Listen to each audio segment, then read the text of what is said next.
In today's lecture, we are going to discuss about collection of ward-wise population of Mysore city, linking of population data with ward polygons, symbology and data classification methods.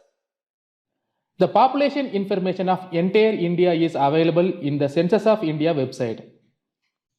Thus, I open Census of India website. There I click on Census Digital Library tab. It opens a new page. There I click on Tables followed by selection of census year as 2011. On the list of bulletins, I click on Primary Census Abstract. In the opened subclass, I click on Primary Census Abstract Total. Immediately, a new state selection tool is opened. In it, I select Karnataka. As Mysore is located in Karnataka state, I selected Karnataka. Now we can see on a new page, district-wise information of Karnataka is available. Look at the name of districts at the right side of each serial number. Mysore is not available in the first page. Thus, I click on second page. Here also it is not available. So I click on third page. Now we can see Mysore at serial number 24. Click on Primary Census Abstract Total of Mysore. A new Excel file is downloaded in my system. I open it to see the information.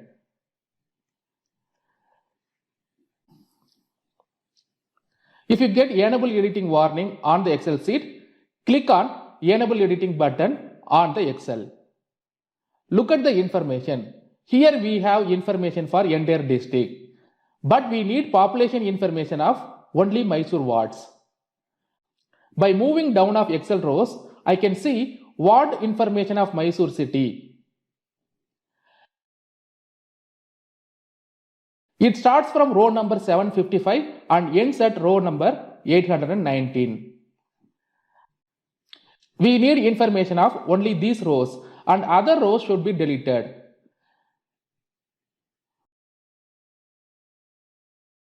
To select the rows top of 755, except the first row where the heading of information is available, I select number 2 on the Excel sheet by clicking on number 2 on row index number. Then I move to row 754.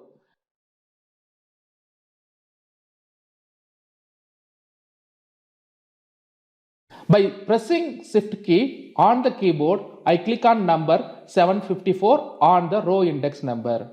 As we have already selected row 2 at the top, the row from 2 to 754 is selected. Now right click on row index number and click on delete. In the same way, I am going to delete the rows below the Mysore ward.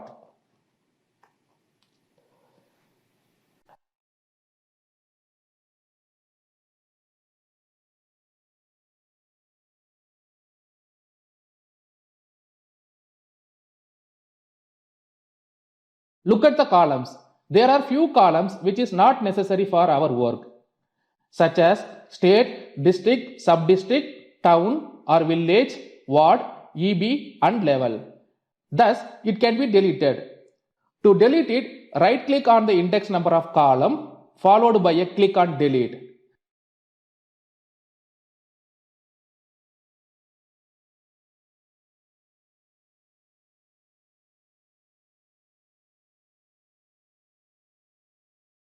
The name field represents the number of wards. As I would like to change as ward underscore number. As well as instead of having the lengthy default name in the cell, I would like to change it with simple number as 123. So I type the numbers using keyboard.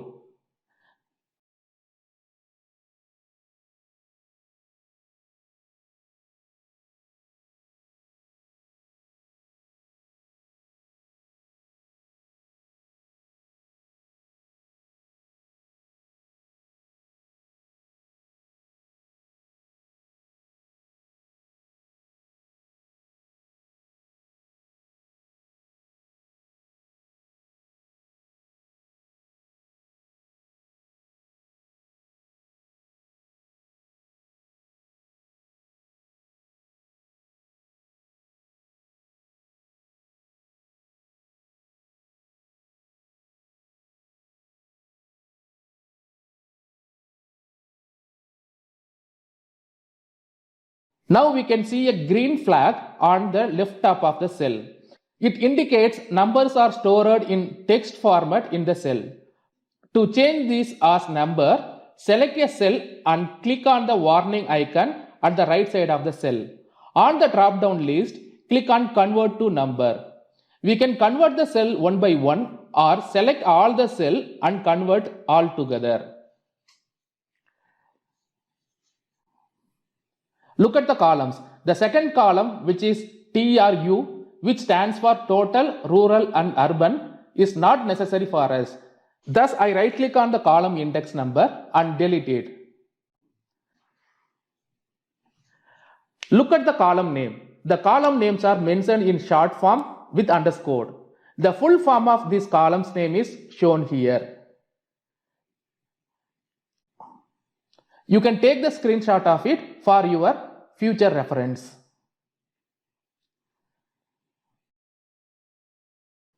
Now open the QGIS and open the attribute table of wards. Here we can create a new column and enter the population information. If we need to enter all the population information in attribute table, which is 86 columns of 65 ward information, it may take long time as well as there are chances to make mistake while entering data. Thus, this data can be linked with attribute table join option in the software. To perform it, the population data should be saved in CSV format.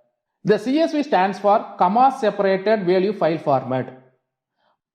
To save this as CSV file, go to File and click on Save As, then go to your folder, write a name as pop_MYS, which stands for Population Mysore,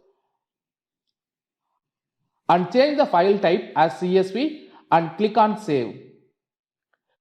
Look at the first column where we have saved the ward number, and this column is going to be used for joining table. Close the Excel. To add the population from CSV to ward attribute table, the CSV file should be opened in project. To open it, click on Layer on the menu bar and click on Add Layers, followed by a click on Add Delimited Text Layer. On the pop-up window, click on Browse button at the right side of file name. On the new pop-up window, select your CSV file followed by a click on Open. Click on the arrow of file format and make sure CSV option is selected. Click on Records and Field option. Make sure first record has field name and detect field types are selected. In geometry definition, no geometry should be selected. And under the layer setting, nothing is selected. The table information can be seen under sample data. Click on Add followed by a click on Close. Now right click on the wards layer in Layer panel and click on Properties. On the pop-up window, click on Join tab in the left panel. Then click on green color plus icon, which is Add New Join. On the new pop-up window, at the join layer, pop_MYS is already selected as we have opened that on our project.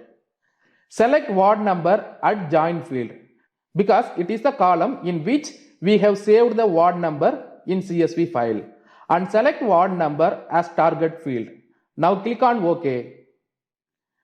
Now we can see a new row information on the join window. Open the information by clicking on the black arrow at the left side. It provides the information of table joined. Click on OK. Now right click on wards in layer panel and click on Open Attribute Table. We can see all the population information from CSV is joined with our ward layer. The table what we have joined is temporary. If we remove the layer from the project or if you close the project, the table link will be disconnected. So to save the information permanently,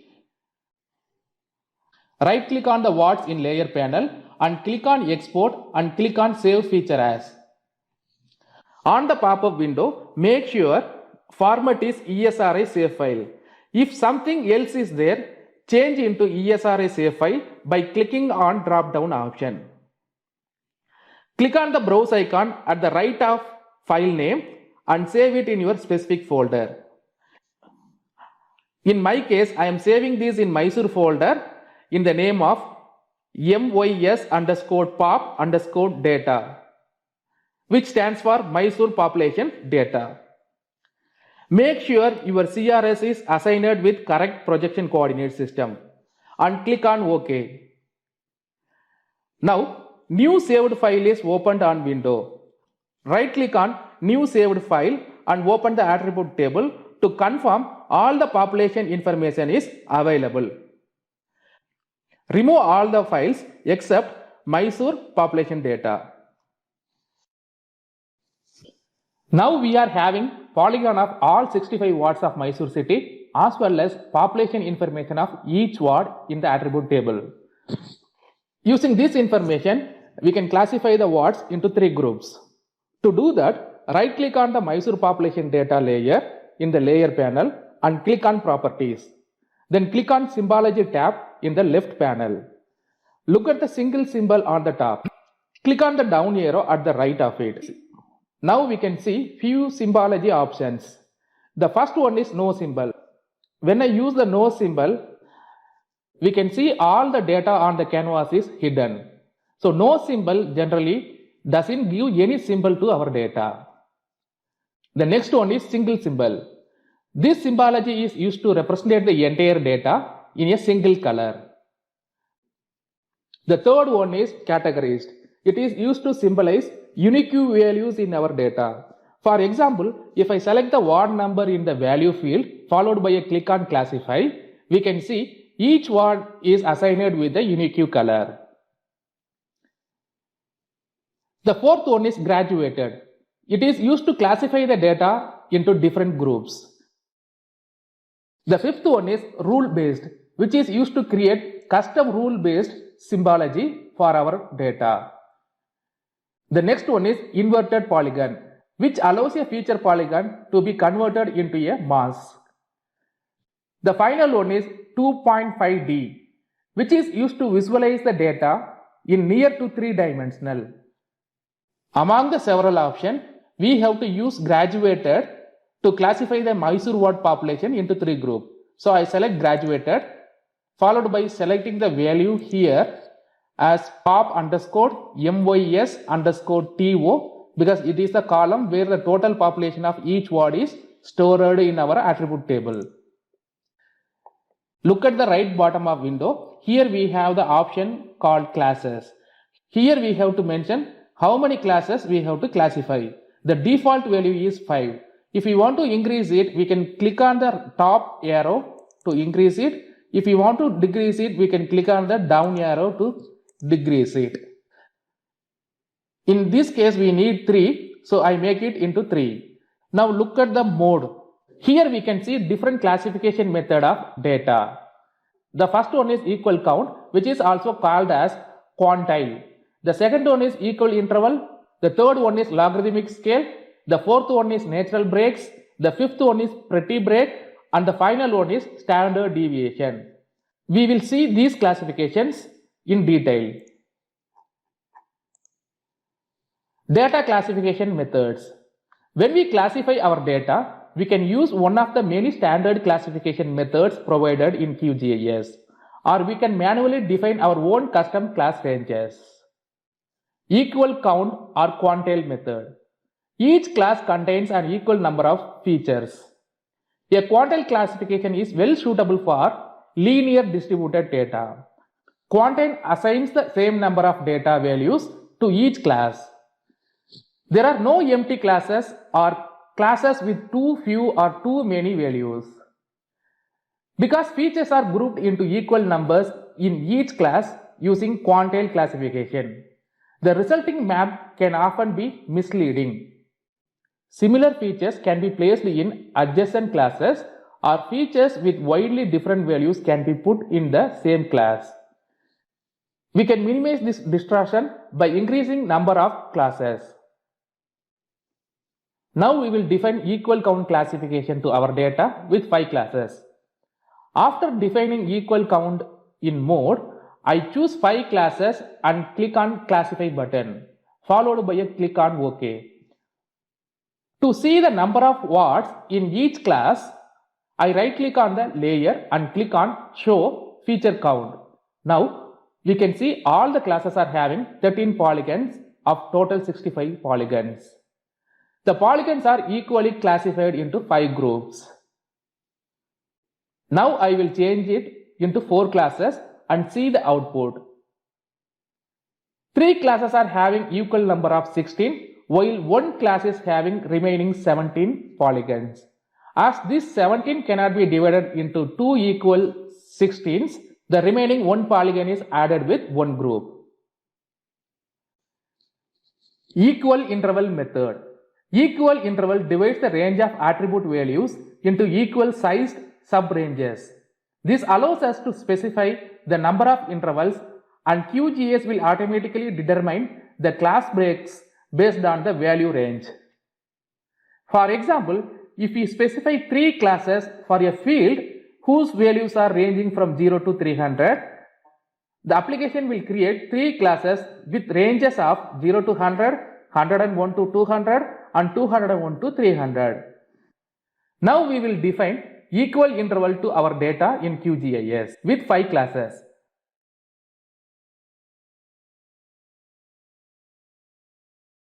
Look at the number of ward polygons in each class. It differs from one group to another group because it classifies the data in the attribute columns irrespective of number of polygons. Logarithmic scale method. A logarithmic scale is a way of displaying numerical data over a very wide range of values in a compact way. Typically, the largest numbers in the data are hundreds or even thousands of times larger than the smallest numbers. Now we will define logarithmic scale to our data in QGIS. Look at the classification. The values of logarithmic calculated and it is classified with equal interval. And look at the number of polygons in each classes. It is entirely different from number of polygons classified in the group of previous methods. Next one is natural breaks method, which also called as GIS. Natural break classes are based on the natural groupings characteristics in the data. Class breaks are identified that best group similar values and maximize the difference between classes. The features are divided into classes whose boundaries are set where there are relatively big difference in the data values. Natural breaks are data specific classifications and not useful for comparing multiple maps built for different underlying information. Now we will define natural break to our data in QGIS with 5 classes.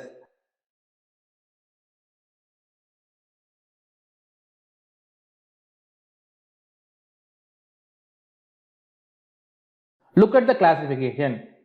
It provides a different result than previous classification. The next one is pretty breaks. If we want round numbers in our ranges, then we should choose pretty breaks. All pretty breaks rounds each break point up or down. Now we will define pretty break to our data in QGIS with 5 classes. Look at the classification result. The data is classified into 5000 interval with round numbers. Standard deviation method. The standard deviation classification method shows us how much features attribute value varies from the mean. QGIS calculates the mean and standard deviation. Class breaks are created with equal value ranges that are a proportion to the standard deviation. Now we will define standard deviation to our data in QGIS.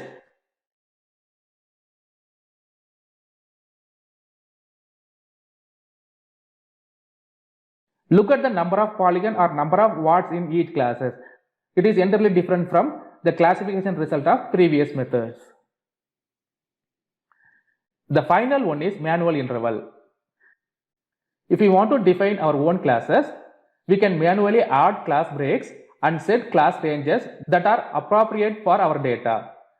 To define manual interval, we can start with one of the standard classification method available in the software and make adjustments as needed. For our better understanding, I have prepared maps using default classification method available in the software and shown here. The top 3 maps are classified into 3 groups using default classification method available in the software, such as equal count, equal interval, and natural break. And the bottom maps are classified into 4 groups using logarithmic scale, pretty breaks, and standard deviation. Look at the above 3 maps. Area is same and the data what we have used is same, but our results are different due to the different classification method. If we consider first value in the legend as less populated wards, second value in the legend as moderately populated wards, and third value in the legend as a highly populated wards, we end up with 3 different results. Look at the 3 maps below. As these 3 classification methods are not supporting to classify the values into 3, I have classified it into 4 classes. Here also we are facing the same problem. We assume that if the City Urban Development Authority of Mysore wants to allocate fund of 10 lakh rupees for each highly populated wards, the result of equal count will get 2 crore 20 lakh for the city as there are 22 highly populated wards. But in the case of equal interval and natural break, it will be 50 lakhs and 70 lakhs. Hence, it is recommended to do pre-analysis of your data with different classification method to obtain the correct result. In this training program, we are going to use manual classification method to classify the wards population into 3 groups. To decide the class interval, first we look at what is the range of population data in attribute column. So I open attribute table and click on population field name. It provides the ascending order of population. The minimum value is 7028. Again I click on the column name. It shows the values in descending order. The highest value is 31,616. We will classify this as the wards which is having population of less than 10,000 is considered as low populated wards, and the wards which are having population between 10,000 and 20,000 are moderately populated wards, and the wards which are having the population more than 20,000 is considered as highly populated wards. First we will select any available classification method and define the class as 3. In this case, I am going to select graduated symbology method and equal interval data classification method. And I define number of classes as 3. Now we can see the system classified classes on the pop-up window, but we have to define our own classes. To do that, double click on the values of higher class. On the pop-up window, we see the higher value of our data range in upper limit. Do not change it, leave it as it is, and change the lower limit as 20,000, followed by a click on OK on the pop-up window. See the upper limit of second class. It was changed after we have defined the lower limit of higher class. Now double click on the values of second class and define the lower value as 10,000, followed by a click on OK. Look at the upper limit of first group. It is changed automatically as 10,000. If you want to change the color of our result, click on the down arrow of color ramp and change it. To add the class name in the legend, I double click on higher value of legend, which allows me to edit the class values. Here I type high and keep the values inside of bracket. Then I double click on second label and do the same, followed by changing the first legend. Once it is over, click on OK and look at the map on canvas.